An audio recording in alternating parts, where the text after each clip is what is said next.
We have already completed with the installation of JDK21 in our system. Now we are selecting an integrated tool to develop Java, for which I am here selecting Eclipse, and in order to install Eclipse I go to my Chrome browser and type Eclipse to visit to Eclipse official website so that I can install Eclipse in my system. I click on Eclipse Foundation, which leads me to the page where I see a download button. I click on download button, and here I go to the page where Eclipse version to download is available. So I can click on download and x64-bit package, and then I click on download. My download process start, and now I will be available with Eclipse installer with me. It will take few minutes. You can see on my right hand side my download is complete, and I click on installer so that installation process starts.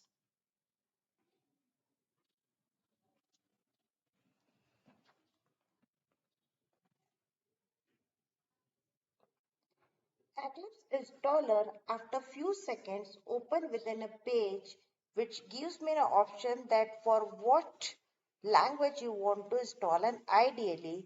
So there are availability of ideally for Java developers, Java and web development, C++ development, embedded C++ developer, PHP, Eclipse committers, Java and DS developer, and many more. So right now I am selecting for Eclipse IDE for Java and click it. It leads me to the installation page, and it tells that already I have completed with the installation of Java JDK21 with me. So path for that is suggested over here, and this ideally will be installed in the package. Suggested name is available here for that. Then I click on install button to start the installation of my Eclipse ideally for Java developers. So I click here install button.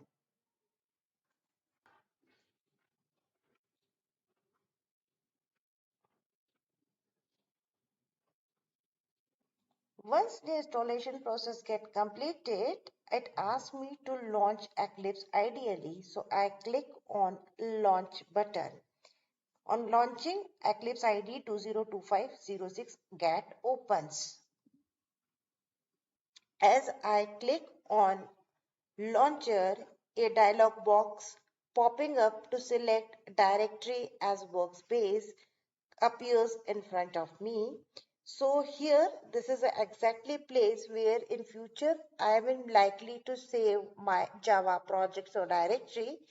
The location which is specified here, that is C user Lenovo Eclipse workspace, is a default location of my system. So I keep it as it is. You can make it of your choice, and I click on launch. Now we are in Eclipse IDE, and we can see the welcome page giving some overviews like about market space, connect to the task, team support, workbench, and Java development. So right now we are closing this welcome page, and you can see that we have completed with the installation process of Eclipse IDE. How we are going to work in Eclipse IDE, creating a project or a program, we will learn in our next video. Thank you very much.